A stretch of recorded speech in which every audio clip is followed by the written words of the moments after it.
Welcome to V3 news లక్ష్యం సమాజ్ హితం నేను స్వాతి ముందుగా బులెటిన్ లో హెడ్లైన్స్ చూద్దాం కర్నూలు జిల్లాలో డయేరియా బాధితులను పరామర్శించిన వైద్య ఆరోగ్య శాఖ మంత్రి ఆళ్ల నాని బాధితులకు మెరుగైన వైద్యం అందించాలని అధికారులకు ఆదేశం గుంటూరులో చలివేంద్రంలను ప్రారంభించిన బీజేపీ మాజీ రాష్ట్ర అధ్యక్షులు కన్నా లక్ష్మీనారాయణ బీజేపీకి భయపడే జగన్ తిరుపతి ఉప ఎన్నికల ప్రచారానికి వస్తున్నారని ఎద్దేవా ఆస్తి కోసం తమ్ముడిని హతమార్చిన కేసులో నిందితులను అరెస్ట్ చేసిన బాపట్ల పోలీసులు అప్పులను తీర్చడానికి తమ్ముడు నాగరాజు సహకరించకపోవడంతో హత్య అనంతపురంలో నీలగిరి పంటకు ఆగంతకులకు నిప్పు ఫైర్ సిబ్బంది సకాలంలో స్పందించి మంటలు ఆర్పివేయడంతో తప్పిన పెను ప్రమాదం ప్రొద్దుటూరులోని కొత్తపల్లి కేటుకు సచివాలయం వాలంటీర్స్ ఆందోళన అర్హులకు సేవామిత్ర సేవారత్న అవార్డులు ఇవ్వాలని డిమాండ్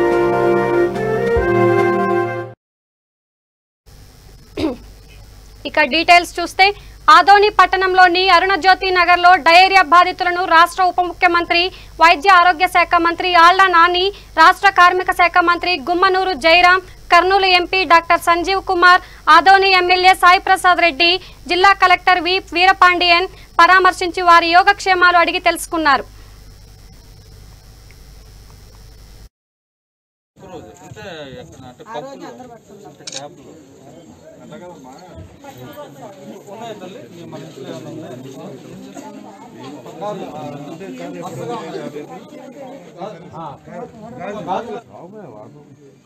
ఇది కొలాయి నుంచి వచ్చిందమ్మా ఇది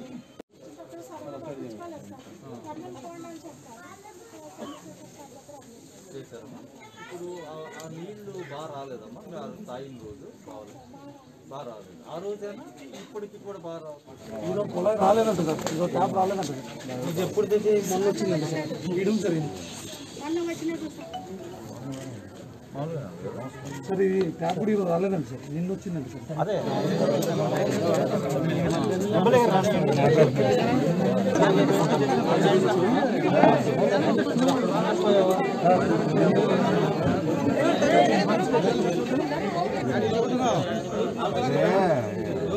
ముఖ్యమంత్రి గారు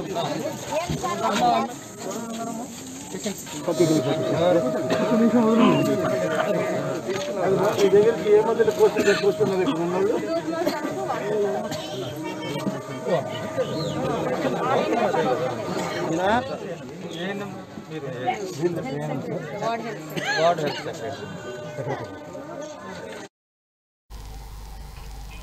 ఇక ఎంపీటీసీ జెడ్పీటీసీ ఎన్నికల్లో జరిగిన దౌర్జన్యాలను రేపల్లె నియోజకవర్గ జనసేన పార్టీ కన్వీనర్ సాంబశివరావు తీవ్రంగా ఖండించారు ఆయన మీడియాతో మాట్లాడుతూ 8వ తేదీన జరిగిన ఎన్నికల్లో అధికార పార్టీ వైఎస్ఆర్సీపీ కార్యకర్తలు అధికార దుర్వినియోగానికి పాల్పడి ప్రతిపక్ష పార్టీ ఏజెంట్లను కార్యకర్తలను నాయకులను అనేక విధాలుగా బెదిరించడం జరిగిందని అన్నారు రేపల్లె చెరుకుపల్లి మండలాల్లో అనేక చోట్ల రిగ్గింగ్ చేయడానికి ప్రయత్నించిందని ఇటువంటి సంఘటనలను తీవ్రంగా ఖండిస్తున్నామని సాంబశివరావు అన్నారు కార్యకర్త కొట్టడం జరిగింది కారణం ఏంటంటే దొంగ ఓటు వేయడానికి వస్తే ఏమాత్రం ఇది భయపెట్టి మీరు ఎన్నాళ్ళు చేస్తారు పద్ధతి లేకుండా ప్రతి చిన్నవాళ్ళు కూడా ఎవరిని అడిగినా కూడా ఇదిగో నేను ఇప్పుడే రమణారావు గారికి ఫోన్ చేశాను రమణారావు గారితో మాట్లాడతాను అని పోలీసు వాళ్ళకి మిగతా వాళ్ళకి కూడా బెదిరింపులు చేస్తూ ఉన్నారు ఈ రకంగా ఇది అధికార యంత్రాంగాన్ని వాళ్ళ పనులు వాళ్ళు చేసుకోవడానికి వీలు లేకుండా చేయటమే న్యాయం ఏంటో వాళ్ళకి తెలుస్తుంది పరిశీలిస్తే దీన్ని ఖండిస్తూ మా మల్లికార్జునరావుకి న్యాయం చేయాలని నేరస్తుడిని కఠినంగా శిక్షించే విధంగా మీరు ఇమీడియట్గా అరెస్ట్ చేసి అతన్ని మీరు ఎఫ్ఐఆర్ దాఖలు చేసి ఎఫ్ఐఆర్ని కట్టవలసిందిగా కోరుతూ ఇమీడియట్గా మీరు కోర్టులో అతన్ని హాజరుపరిచి అతన్ని జైలుకి పంపించే విధంగా చూడవలసిందిగా నేను పోలీసు యంత్రాంగాన్ని కోరుతా ఉన్నాను నిన్న జరిగినటువంటి పరిషత్ ఎన్నికల్లో ఎంపీటీసీ జెడ్పీటీసీ ఎన్నికల్లో సోడాపాలెం ఎంపీటీసీ పరిధిలో జరిగినటువంటి ఎన్నికలు ముఖ్యంగా ఇక వ్యాక్సిన్ పండుగను 11 నుంచి 14 వరకు ప్రతి ప్రాథమిక ఆరోగ్య కేంద్రం పరిధిలో సచివాలయంలో ఈ 4 రోజులు వ్యాక్సిన్ వేయబడునని రేపల్లె కోవిడ్ డాక్టర్ కిరణ్ కుమార్ తెలిపారు. 45 సంవత్సరాలు పైబడిన ప్రతి ఒక్కరూ తప్పనిసరిగా వ్యాక్సిన్ వేయించుకోవాలని, ఎవరు ఎటువంటి అపోహలకు గాని భయాందోళనలకు గాని గురి కావద్దని ఆయన అన్నారు. మనకి త్వరలో ఉగాది పండుగ రాబోతుంది. దానిలో భాగంగా గవర్నమెంట్ వారు ఇప్పుడు కరోనా కేసులు బాగా ఉధృతం అవుతున్నటువంటి నేపథ్యంలో మనకి వ్యాక్సిన్ పండుగని ఏర్పాటు చేస్తున్నారు. ఇది 11వ తారీఖు నుంచి 14వ తారీఖు వరకు ప్రతి ప్రాథమిక ఆరోగ్య కేంద్రంలోని ఒక సచివాలయం నందు 4 రోజులు, అలాగే అర్బన్లో కూడా ప్రతి సచివాలయం నందు ఈ యొక్క 4 రోజులు వ్యాక్సిన్ జరుగుతుంది. ఇప్పటిదాకా మనము ఈ యొక్క సచివాలయాలు స్టార్ట్ చేసిన దగ్గర నుంచి కూడా సుమారుగా 3100 మంది వరకు కూడా మనం వేసి ఉన్నాము. అంతేకాకుండా అసలు కోవిడ్ వ్యాక్సిన్ వచ్చిన దగ్గర నుంచి జనవరి నుంచి కూడా ఇప్పటికీ దాదాపుగా ఇప్పుడు 3000, అంతకుముందు 3000 కలిపి టోటల్గా 6000 మంది మనం వ్యాక్సిన్ వేయటం అనేది జరిగింది. అయినా కూడా ఈ వ్యాక్సిన్ ఇంత కోవిడ్ వ్యాక్సిన్ వచ్చినా కూడా చాలామంది కూడా దాన్ని వేయించుకోవడానికి చాలా ఇప్పటిదాకా 48 కేసులు, తర్వాత విశ్వేశ్వరం ఆరోగ్య కేంద్రం నందు దాని యొక్క పరిధిలో 13 మంది, తర్వాత మోళ్ళగుంట పరిధిలో 11, టోటల్గా మనకి 72 కేసులు మన యొక్క రేపల్లె మండలంలో నమోదైనాయి. పైగా ఇవన్నీ కనుక చూసుకున్నట్లయితే క్లస్టర్లుగా ఏర్పాటైనట్లుగా మనం చూస్తూ ఉన్నాము. దీనికి కారణం ఏంటంటే ఈ యొక్క మాస్క్ సరిగా ధరించకపోవటము, చేతులు శానిటైజ్ చేసుకోకపోవటము, సో కోవిడ్ పోయింది, వ్యాక్సిన్ వచ్చింది అన్నటువంటి ధైర్యంతో బయట గుంపులుగా తిరగటం అనేది జరుగుతూ ఉన్నది. మనం వ్యాక్సిన్ వేయించుకోకపోయినా సరే కంపల్సరీగా ఈ యొక్క కోవిడ్ నిబంధనలు కనుక మనం పాటించినట్లయితే మనము ఈ యొక్క వ్యాధిని వ్యాప్తి చెందకుండా ఆఫ్ చేయొచ్చు. అంతేకాకుండా దీనివల్ల వచ్చేటువంటి మరణాలని, లేదంటే ఈ యొక్క పనిదినాలు ఏవైతే కోల్పోతామో ఈ యొక్క వ్యాధి కలగటం వల్ల కానీ, లేకపోతే శరీరంలో ఏదైనా రుగ్మత ఉన్నా కూడా మనం దాని నుంచి మనం ప్రివెంట్ చేసుకోవచ్చు. మీరందరూ కూడా దీన్ని సద్వినియోగం చేసుకుంటారని నేను ఆశిస్తున్నాను. ఇక కేంద్ర కార్మిక సంక్షేమ శాఖ బోర్డు చైర్మన్ వల్లూరు జయప్రకాష్ నారాయణ ఆధ్వర్యంలో గుంటూరు నగరంలోని బ్రాడీపేట పట్నం బజార్లో మంచినీటి చలివేంద్రంలను బీజేపీ మాజీ రాష్ట్ర అధ్యక్షులు కన్నా లక్ష్మీనారాయణ ముఖ్య అతిథిగా విచ్చేసి ప్రారంభించారు. బీజేపీ రాష్ట్ర మాజీ అధ్యక్షులు కన్నా లక్ష్మీనారాయణ మాట్లాడుతూ గుంటూరు నగరంలో ఎండ తీవ్రత చాలా ఎక్కువగా ఉందని, రాబోయే కాలంలో ఎండలు అధికంగా ఉండే అవకాశం ఉందని నిపుణులు చెబుతున్నారని, ఈ సందర్భంలో ప్రజల దాహర్తిని తీర్చే విధంగా వల్లూరు జయప్రకాష్ నారాయణ మరియు దేచిరాజు సత్యంబాబు మంచినీటి చలివేంద్రాలను ఏర్పాటు చేసినందుకు వారిని అభినందిస్తున్నానని అన్నారు. ప్రజలకు సేవ చేసే విషయంలో భారతీయ జనతా పార్టీ ఎప్పుడూ ముందుంటుందని తెలిపారు. భారతీయ జనతా పార్టీ కార్యకర్తలు రాష్ట్రం నలుమూల నుంచి కూడా కష్టపడి పనిచేస్తున్నారు. ఓటర్స్ కూడా కన్విన్స్ అవుతున్నారు. ఎందుకంటే వైసీపీకి ఓటేసినా, తెలుగుదేశానికి ఓటేసినా వాటి వల్ల ఉపయోగం ఉండేటువంటి పరిస్థితి కాదు. వైసీపీకి ఓటేస్తే 21 మళ్ళీ ఇంకోటి 22 కావడం, తెలుగుదేశానికి ఓటేస్తే 3కి 4 కావడం తప్ప ఉపయోగం ఉండేటువంటి పరిస్థితి కాదు. గత 2 సంవత్సరాలుగా వైసీపీ ప్రభుత్వంలో ఉన్నటువంటి పార్లమెంట్ సభ్యులు అసలు ఎక్కడున్నారో కూడా అడ్రస్ లేని పరిస్థితులు. అదే భారతీయ జనతా పార్టీ ఓటేస్తే నరేంద్ర మోదీ గారి నాయకత్వంలో మరి అధికార పార్టీకి ఓటేసినటువంటి అధికార పార్టీ పార్లమెంటు సభ్యులుగా ఉంటారు. రాష్ట్రం నుంచి ఇంకొక పార్లమెంట్ మెంబర్ ఎవరు లేరు కాబట్టి మంత్రి అయ్యేటువంటి అవకాశం కూడా ఉండేటువంటి పరిస్థితి ఉంది. అందుకని ఒక్క భారతీయ జనతా పార్టీకి ఓటేస్తేనే అది సక్రమంగా ఉపయోగపడేటువంటి ఓటు అవుతుంది. ఏ పార్టీకి ఓటేసినా కూడా ఆ ఓటు మురిగిపోయినటువంటి లెక్క.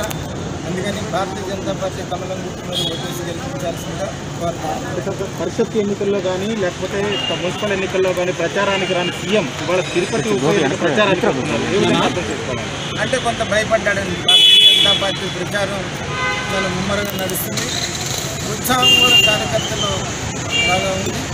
ఓటర్స్ కూడా ఒకసారి మోడీ గారికి అవకాశం ఇచ్చి చూద్దాం, 2 సార్లు ప్రాంతీయ పార్టీలకు అవకాశం ఇచ్చాం, ఈసారి నరేంద్ర మోడీ గారికి అవకాశం ఇచ్చి చూద్దాము అనేటువంటి ఒక ఆలోచన ఓటర్స్లో వచ్చింది కాబట్టి భయపడి ముఖ్యమంత్రి కూడా ప్రచారానికి ఉత్సాహంగా నడుస్తూ ఉంది.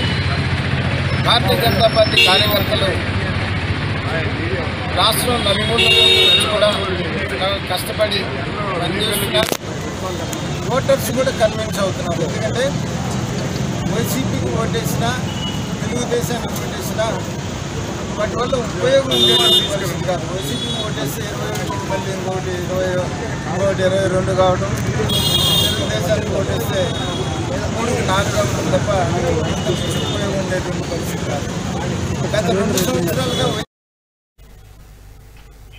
ఇక రేపల్లె నియోజకవర్గం నిజాంపట్నం మండలంలో ఆస్తి కోసం తమ్ముడిని హతమార్చిన కేసులో నిందితుడు కొక్కిలిగడ్డ శ్రీనివాసరావు, అతనికి సహకరించిన 2 స్నేహితులను పోలీసులు అరెస్ట్ చేశారు.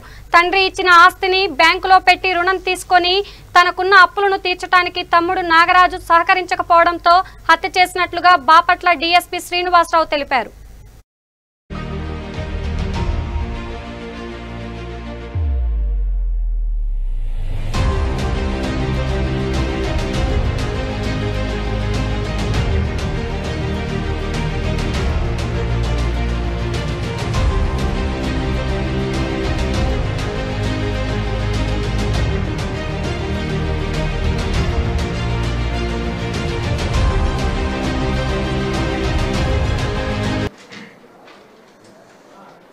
నిజాంపట్నం మండలం నిజాంపట్నం గ్రామంలో మార్చి 3వ తారీఖున కొక్కిలిగడ్డ నాగరాజు అనే అతను అనుమానాస్పద మృతిగా ఇంట్లో చనిపోవడం జరిగింది. వారి యొక్క మదరు, వాళ్ళ యొక్క తల్లి గారి రిపోర్ట్ మేరకు కేసుని ఉన్నారు. ఒక అమ్మాయి అమెరికాలో ఉంటుంది, ఒక అమ్మాయి పెద్ద అమ్మాయి డాక్టరు వైజాగ్లో ఉంటుంది, రెండో అమ్మాయి మా కానిస్టేబుల్ భార్యగా ఉంది, మూడో అమ్మాయి అమెరికాలో ఉంది. అయితే వాళ్ళ సిస్టర్స్కి మొదటి నుంచి అనుమానం వచ్చింది. వాళ్ళ అన్నయ్య ప్రవర్తన మీద అనుమానం ఉంది. దానిలో మేము దర్యాప్తులో భాగంగా దీన్ని అంతని మేము జాగ్రత్తగా దాన్ని దర్యాప్తు చేసి దీన్ని మర్డర్ కేసు కిందగా నమోదు చేయడం జరిగింది. దీనికి సహకరించిన అందరికీ, వారికి కుటుంబ సభ్యులు మొదటి నుంచి వాళ్ళ అన్నయ్య ప్రవర్తన మీద అనుమానం ఉందని చెప్పడం జరిగింది. ఆ కోణంలో మేము దర్యాప్తు చేసి మా సిఐ గారు, నిజాంపట్నం ఎస్ఐ గారు ఈ కేసును చాలా జాగ్రత్తగా దర్యాప్తు చేసి మర్డర్ కేసులో ఎవరైతే కారకులు ఉన్నారో వాళ్ళని అరెస్ట్ చేసినందుకు వారిని అభినందిస్తున్నాను. వారికి రివార్డ్స్ కూడా ఎస్పీ గారి ద్వారా ప్రకటిస్తాం. Thank you. ఇక అనంతపురం జిల్లా పుట్టపర్తి సత్యసాయి విమానాశ్రయం సమీపంలో గల చెరుకూరి గ్రూప్ కి చెందిన 5 ఎకరాల నీలగిరి పంటకు అగంతకులు నిప్పు ఆపెట్టారు. దీంతో నీలగిరి పంట మొత్తం కాలుతుండటంతో అటుగా వెళుతున్న వాహనదారులు ఫైర్ సిబ్బందికి సమాచారం ఇవ్వడంతో సకాలంలో స్పందించి మంటలు ఆర్పివేశారు. దీంతో పెద్ద నష్టం తప్పింది. 2 ఎకరాలలో చెట్లు పూర్తిగా కాలిపోగా 3 ఎకరాల పంటను అగ్నిమాపక శాఖ సిబ్బంది మంటలు ఆర్పివేశారు. అదేవిధంగా అక్కడే ఉన్న విద్యుత్కి డిపికి మంటలు వ్యాప్తి చెందకుండా ఫైర్ సిబ్బంది మంటలు ఆర్పివేశారు. అగ్నిమాపక సిబ్బంది సకాలంలో రాకపోయి ఉంటే పెద్ద ప్రమాదం జరిగేదని స్థానికులు పేర్కొన్నారు.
ఇక కర్నూలు జిల్లాలోని పాణ్య నియోజకవర్గం గడివేముల మండలం గోరుకల్లు గ్రామంలో డయేరియా బారిన పడి మెడికల్ క్యాంపులో వైద్య చికిత్సలు పొందుతున్న బాధితులను పరామర్శించారు వైద్య ఆరోగ్య శాఖ మంత్రి ఆళ్ల నాని.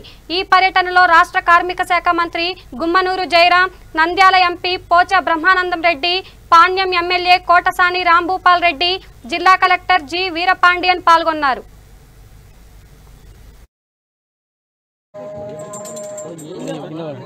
మిగిలిన వాళ్ళందరూ మన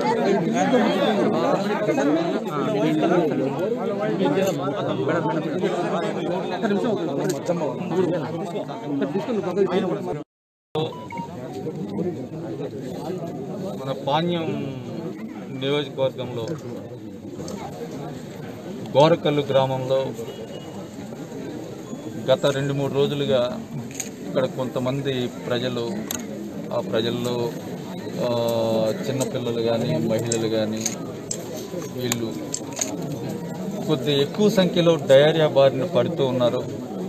వారికి సరైనటువంటి వైద్యం అందుతుందా లేదా, వైద్య సదుపాయాలను, ఎందుకంటే అది మారుమూల ఉన్నటువంటి గ్రామం, అది ఆ గ్రామానికి సంబంధించి ఉన్న అక్కడ డయేరియా బారిన పడినటువంటి ప్రజలు ఈ డయేరియా తీవ్రంగా ఉన్నటువంటి పరిస్థితి ఉంటే వెంటనే జిల్లా హాస్పిటల్కి తరలించే విధంగా ఒక 108 వాహనాన్ని కూడా మేము ఇక్కడ అందుబాటులో పెట్టడం జరిగింది. ఈ గ్రామానికి సంబంధించి ప్రత్యేకంగా శానిటేషన్ విషయంలో కూడా తగు సూచనలు ఇవ్వడం జరిగింది. ఇప్పటికే శానిటేషన్ విషయంలో కూడా మేము పూర్తిగా ఇక్కడ ఒక 1 వారం రోజుల పాటు శానిటేషన్ డ్రైవ్ నిర్వహించమని కూడా మరి కలెక్టర్ గారిని కోరటం జరిగింది. తాగునీటి విషయంలో కూడా ప్రజలకు ఈ తుది నివేదిక వచ్చే వరకు తాగునీటి విషయంలో ఏదైనా అనుమానాలు ఉంటే ఖచ్చితంగా వారికి సంబంధించి వేరే ప్రత్యేకమైనటువంటి ఏర్పాట్లు కూడా తాగునీటి సరఫరాకి ఏర్పాటు చేయమని కలెక్టర్ గారిని కూడా కోరటం జరిగింది. ప్రత్యేకించి దీనికి సంబంధించి ఏదైతే ప్రజలకు అవసరమో పూర్తి స్థాయిలో ఈ గ్రామానికి సంబంధించి ప్రజల్లో ఉన్నటువంటి భయాందోళనలు పోగొట్టి వారికి సంపూర్ణంగా ఎవరైతే డయేరియా బాధితులు ఉన్నారో వారికి సంపూర్ణంగా మా ప్రభుత్వం తరఫున అన్ని రకాలుగా కూడా వైద్యపరంగా కానీ ఇతరత్రగా కానీ అన్ని రకాలుగా కూడా పూర్తిగా అండగా ఉంటుందని, ఎవ్వరూ కూడా ఆధారపడాల్సినటువంటి అవసరం లేదని, ప్రస్తుతం ఉన్నటువంటి పరిస్థితుల్ని చక్కదిద్దటం, సాధారణ పరిస్థితులు నెలకొనేలా చేయటం మాత్రమే కాదు, శాశ్వతమైనటువంటి పరిష్కారానికి సంబంధించి కూడా మరి ముఖ్యమంత్రి గారి దృష్టికి ఒక నివేదిక ద్వారా జిల్లా కలెక్టర్ గారి ద్వారా పంపించబోతూ ఉన్నామని చెప్పి కూడా తెలియజేస్తూ ఇక భారత కమ్యూనిస్టు పార్టీ అగ్రనాయకులు, భూ పోరాట యోధులు, సిపిఐ జాతీయ మాజీ ప్రధాన కార్యదర్శి అమరజీవి కామ్రేడ్ చంద్ర రాజేశ్వరరావు 27వ వర్ధంతి సభ సిపిఐ గుంటూరు నగర సమితి ఆధ్వర్యంలో సిపిఐ కార్యాలయంలో జరిగింది. సభలో పాల్గొన్న సిపిఐ జిల్లా కార్యదర్శి జంగాల అజయ్ కుమార్, నగర కార్యదర్శి కోట మాల్యాద్రిలు కామ్రేడ్ సిఆర్ చిత్రపటానికి పూలమాలలు వేసి నివాళులర్పించారు. నివాళులు అర్పించిన వారిలో సిపిఐ నగర కమిటీ సభ్యులు జి సురేష్ బాబు, నూతలపాటి చిన్న, ఎం కుమార్ నాయక్, ఆకిటి అరుణ్ కుమార్, రావుల అంజీబాబు, చల్లా మరియదాసు తదితరులు పాల్గొన్నారు. చంద్రరాజేశ్వరరావు గారి 27వ వర్ధంతి సందర్భంగా భారతదేశంలో ఉన్నటువంటి అన్ని ప్రాంతాల్లో కమ్యూనిస్ట్ పార్టీ అలాగే కార్మిక కేంద్రాలు ఉన్న ప్రతి చోట సిపిఐ అగ్రనేత కామ్రేడ్ చంద్రరాజేశ్వరరావు గారికి పూలమాలలు వేసి నివాళి అర్పించడంతో పాటు కామ్రేడ్ చంద్రరాజేశ్వరరావు గారిని స్ఫూర్తిగా తీసుకొని భవిష్యత్ కార్యక్రమాలకి పునరంకితమవుతూ ఈ రోజున ఈ యొక్క వర్ధంతి కార్యక్రమాలు అత్యంత జయప్రదంగా జరుగుతూ ఉన్నాయి. కాబట్టి చంద్రరాజేశ్వరరావు గారు మెడిసిన్ విద్యని అభ్యసిస్తున్నప్పుడు కమ్యూనిస్టు భావాల వైపు ఆకర్షితుడై మార్క్సిజాన్ని, లెనినిజాన్ని, అన్ని వ్యవస్థల్ని అమ్ముతూ ఉంటే మరో ఇద్దరు గుజరాతీలు అనిల్ అంబానీ, గౌతమ్ అదానీ వీళ్ళిద్దరూ కొనుక్కుంటూ ఉన్నారు. దేశంలో 23 మంది బ్యాంక్ ఎగవేతదారులుంటే ఒక్క విజయ మల్య మినహా మిగతా వాళ్ళందరూ బ్యాంకింగ్ లూటీ చేసిన వాళ్ళంతా గుజరాతీలేను అని చెప్పడంలో ఎంత మాత్రం సందేహం లేదు. అందువల్ల మొత్తం భారతదేశాన్ని ధ్వంసం చేస్తూ, ఆర్థిక రంగాన్ని నిర్వీర్యం చేస్తూ, పారిశ్రామిక రంగాన్ని నిర్వీర్యం చేస్తూ, విశాఖ స్టీల్ ప్లాంట్ను ప్రైవేట్ వ్యక్తులు దారదత్తం చేస్తూ ఇవాళ కేంద్ర రాష్ట్ర ప్రభుత్వాలు కూడబలుకొని విశాఖ నగరాన్ని ముక్కలు ముక్కలుగా చేసి అమ్ముకునేటటువంటి దశ నుండి భారతదేశాన్ని, అలాగే భారత వ్యవస్థని, ఆర్థిక వ్యవస్థని, పారిశ్రామిక వ్యవస్థని కాపాడుకోవాలంటే కామ్రేడ్ చంద్రరాజేశ్వరరావు గారు సామ్రాజ్యవాదానికి వ్యతిరేకంగా జరిగినటువంటి పోరాటం, అలాగే పెట్టుబడిదారులకు వ్యతిరేకంగా జరిగిన పోరాటం, కార్పొరేటీకరణకు వ్యతిరేకంగా జరిగిన పోరాటాన్ని ఈ సందర్భంగా గుర్తు చేసుకుని మనం రాబోయే రోజుల్లో భవిష్యత్ పోరాటాలకు పునరుద్ధరణ అవ్వాల్సినటువంటి అవసరం ఉందని ఆ వైపున ప్రతిజ్ఞ పూనుదామని చెప్పి ఈ సందర్భంగా తెలియజేస్తూ కమ్రేడ్ చంద్రరాజేశ్వరరావు గారికి మరొకసారి జవాబు. ఇక ఎన్నికల అఫిడవిట్లో తమ కుటుంబ ఆదాయం 10 లక్షల రూపాయలు మాత్రమే అని చెప్పిన ప్రొద్దుటూరు ఎమ్మెల్యే రాచమల్లు శివప్రసాద్ రెడ్డి ఈ 2 సంవత్సరాల్లో ఇన్ని కోట్ల దానాలు ఎలా చేస్తున్నారని ప్రొద్దుటూరు టీడీపీ ఇన్ఛార్జ్ జీవి ప్రవీణ్ కుమార్ రెడ్డి ప్రశ్నించారు. ఆయన పాత్రికేయుల సమావేశంలో మాట్లాడుతూ ఎన్నికల అఫిడవిట్లో ఆదాయం లక్షల్లో చూపిన ఎమ్మెల్యే రాచమల్లు నోట్ల కట్టల్ని ధారాళంగా ఇచ్చేందుకు ఎక్కడి నుంచి వచ్చాయని అన్నారు. ప్రొద్దుటూరు ఎమ్మెల్యే రాచమల్లు శివప్రసాద్ రెడ్డి గారు ప్రొద్దుటూరు శివాలయం సర్కిల్లో కొత్తగా నిర్మించబోయే మార్కెట్కు తన తండ్రి పేరు పెట్టేదానికోసం ఈ మధ్యనే 5 కోట్ల భారీ విరాళాన్ని ప్రకటించడం జరిగింది. మనస్ఫూర్తిగా ఎమ్మెల్యే గారు 5 కోట్ల డబ్బులు మార్కెట్ పెట్టేదానికోసం ఇచ్చిన దానికి స్వాగతిస్తూ అభినందిస్తూ ఇది 2014లో ఆయన ఎన్నికలకు సంబంధించి వేసిన అఫిడవిట్లోని గణాంకాలు. 2014 నుండి 2019 వరకు ఆయన ప్రతిపక్ష పార్టీలోనే ఉన్నాడు, అధికారంలో లేడు. ఇది 2019లో మళ్ళా ఆయన రెండోసారి పోటీ చేసినప్పుడు ఎన్నికల కమిషన్లో వేసిన అఫిడవిట్లోని గణాంకాలు. దీంట్లో 2017-18 గాను 5,44,000 రూపాయలు ఆయన ఆదాయము, ఆయన సతీమణి గారిది 3,10,000. అంటే ఆయన కుటుంబ ఆదాయము సంవత్సరానికి 10 లక్షలు. దీంట్లో ఆయన చూపించినది ఆయనకు కారు, ఇల్లు, ఏదో కొద్దిగా ఎఫ్డీలు, క్రిమినల్ కేసెస్, ఇంకా అదంతా సబ్జెక్ట్ వేరే. ఈ 2 ఆయన ఇప్పుడు వరకు అధికారంలోకి వచ్చిన తర్వాత ప్రొద్దుటూరు నియోజకవర్గంలో ఆయన చేసిన దాన ధర్మాలు.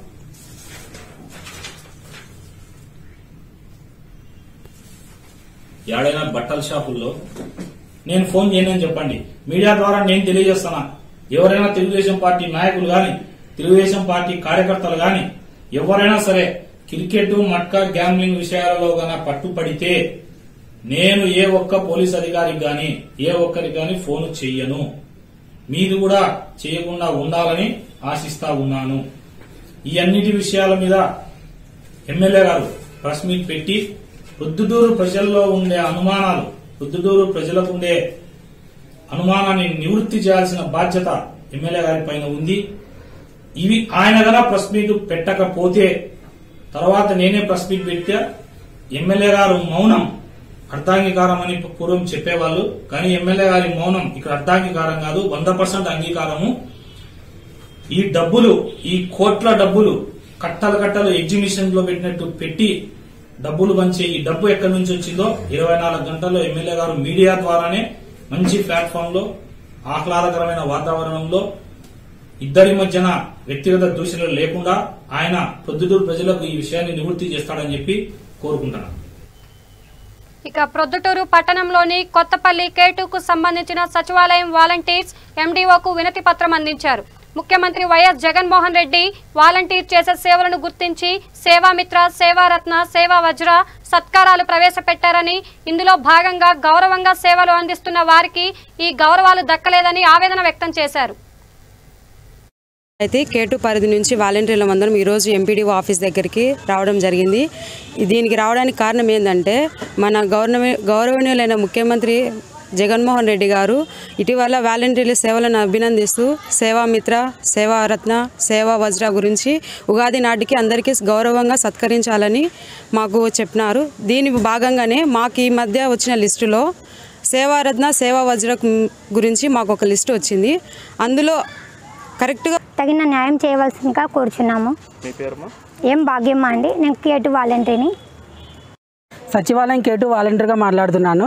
శ్రీ వైఎస్ జగన్మోహన్ రెడ్డి గారు ప్రవేశపెట్టిన సేవారత్న, సేవామిత్ర, సేవా వజ్ర లాంటి బిరుదులను అనర్హులకు కాకుండా అర్హులుగా గుర్తించి వాళ్ళకు న్యాయం చేయాలని కోరుతున్నాను. మీ పేరు? నా పేరు నాగేంద్ర. మండలంలో, జిల్లాలో చెప్పాలంటే రాష్ట్రం అంతా కూడా వాలంటీర్ల సేవలు గొప్పగా కొనియాడబడుతున్నాయి.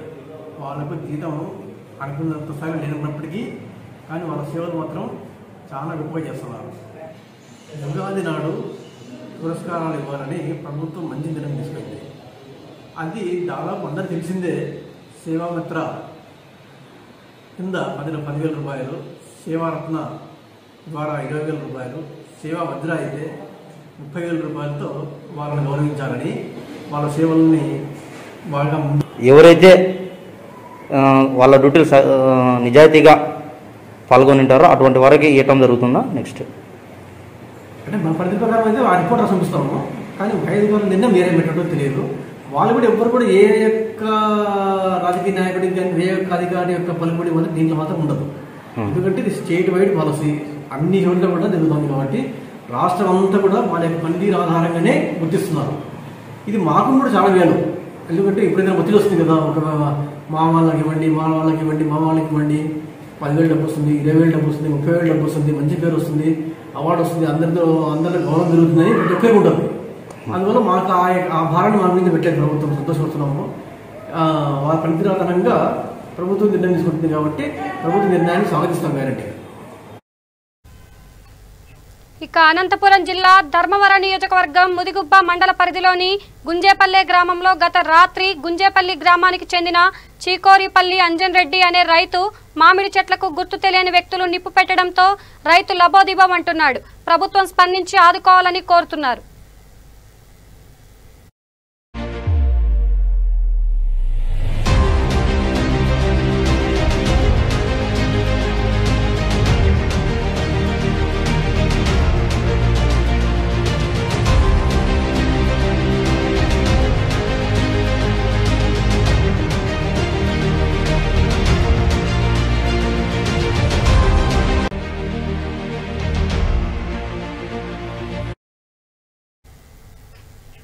బులెటిన్ ముగించే ముందు హెడ్లైన్స్ మరోసారి చూద్దాం.